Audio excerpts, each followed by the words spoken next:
Assalamualaikum warahmatullahi wabarakatuh. Perkenalkan, nama saya Andiko Wibowo dari Universitas Mercu Buana Menteng.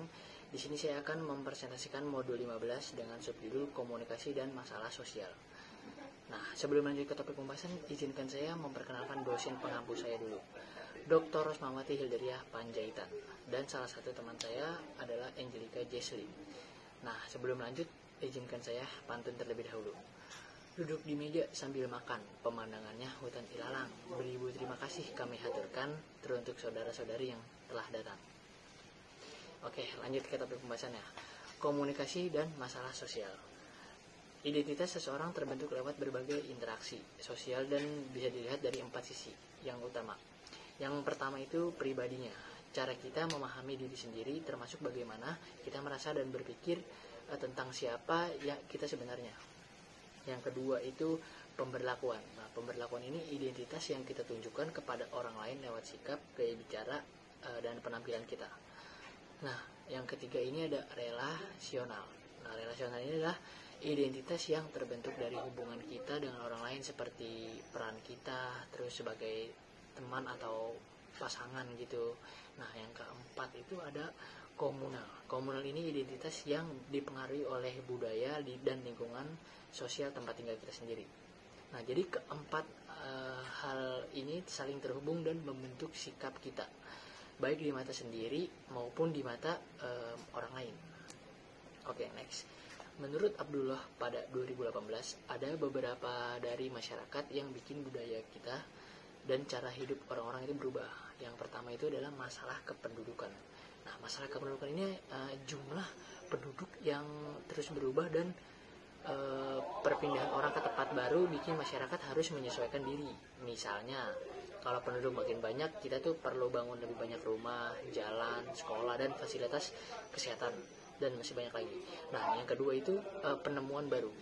Penemuan baru ini inovasi atau ide-ide baru bisa mengubah cara hidup masyarakat. Nah, contohnya apa sih? Contohnya itu dulu orang-orang tuh pakai kuda. Kalau zaman dulu nih kuda, terus buat transportasi kuda. Lalu ditemukan nih sekarang nih kayak mobil, terus motor, bahkan itu semua tuh udah jadi kebutuhan penting kayak mobil motor di kehidupan sekarang. Nah, yang ketiga ini adalah konflik sosial. Konflik sosial ini pertentangan antara individu atau kelompok seringkali mengubah tatanan sosial.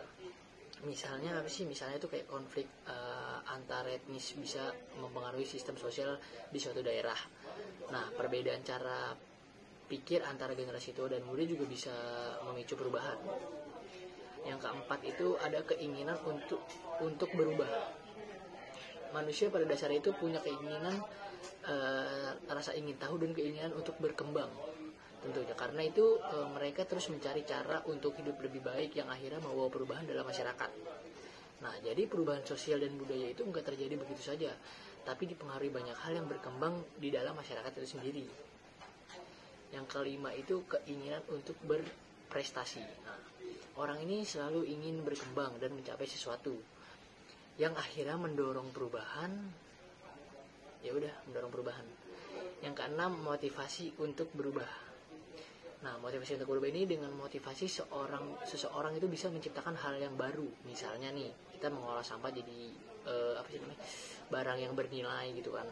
Terus di Indonesia ini perubahan sosial dan budaya sering terjadi karena keberagaman suku dan budaya yang hidup bersamaan. Masalah sosial itu muncul ketika ada yang mengganggu keseimbangan dalam masyarakat. Misalnya perubahan yang terlalu cepat, culture shock, atau kesenjangan budaya. Nah, masalah sosial dan penyebabnya. Penyebab bisa berasal dari beberapa faktor. Yang pertama itu bisa dari ekonomi, budaya, biologis, psikologis. Nah, di sini saya akan jelasin tentang ekonomi dulu. Jadi penyebab itu bisa berasal dari ekonomi. Ekonomi itu bisa jadi kesenjangan ekonomi, kemiskinan, dan pengangguran bisa memicu kriminalitas dan masalah sosial lainnya. Yang kedua itu tadi budaya. Budaya itu perbedaan budaya bisa menyebabkan konflik atau pelanggaran norma dalam masyarakat. Yang ketiga adalah biologis. Biologis ini masalah kesehatan seperti kurang gizi, terus penyakit menular, dan wabah juga bisa berdampak sosial. Yang keempat ada psikologis. Psikologis ini adalah pola pikir individu dan kelompok bisa memicu masalah, misalnya penyimpangan agama, gerakan anti pemerintah, atau kurangnya perhatian orang tua terhadap anak. Selanjutnya hoax. Jadi menurut Kamus Oxford di tahun 2017, hoax itu jenis penipuan yang tujuannya itu buat orang ketawa atau membawa bahaya. Itu menurut Oxford. Tapi kalau dalam bahasa Indonesia, hoax itu informasi palsu, berita bohong, atau kabar dusta. Tapi Kamus Bahasa Inggris itu mengartikan hoax itu sebagai olok-olok, cerita bohong, atau memperdaya alias menipu. Menurut Alcott and Gensko, hoax itu artikel berita yang sengaja dibuat tidak akurat. Tujuannya itu buat nyesatin pembaca sehingga mereka bertindak sesuai dengan isi berita. Berita palsu juga dapat menakut-nakuti pembaca karena pesan informasi palsu yang menyesatkan. Selain itu, mereka juga bilang kalau berita palsu itu bisa berupa teori konspirasi, pernyataan politik, tapi itu nggak benar ya. Terus berita yang salah atau menyesatkan, terus rumor yang nggak tahu asalnya dari mana mereka buat-buat, dan juga laporan atau berita yang salah. Nah, kata mantan Presiden Joko Widodo, dia bilang tuh hoax tuh bagian dari era keterbukaan yang harus kita hadapi. Dia minta kita semua itu buat menghentikan penyebaran fitnah dan hoax yang dapat memecah belah bangsa, terutama yang tersebar melalui media sosial. Nah, di sini ada data penggunaan media sosial tahun 2020. Cina tuh paling banyak dengan 110 juta orang, India 78 juta orang, Filipina lebih dari 16 juta orang, Meksiko juga 16 juta orang lebih, Amerika Serikat, Indonesia, Brazil memiliki 10 juta pelanggan sosial baru. Selanjutnya kita masuk ke cybercrime, cyberbullying, dan cyberporn. Nah, karena berkembangnya teknologi, kejahatan di dunia itu atau cybercrime makin meningkat. Makin banyak modus, makin banyak cara, pencurian data, penipuan berkedok donasi, padahal nggak tahu dananya dikemanain. Nah, cybercrime itu mencakup segala aktivitas ilegal yang menggunakan teknologi untuk merugikan orang lain. Baiknya nyerangnya secara sistem informasi atau bisa ngehack, atau phishing, itu termasuk cybercrime. Nah, selama pandemi, kejahatan baru tuh muncul gitu, seperti penimbun alat kesehatan, entah alat vaksinnya dipakai lagi padahal udah pernah dipakai, terus lonjakan harga barang penting kayak masker dinaikin harganya.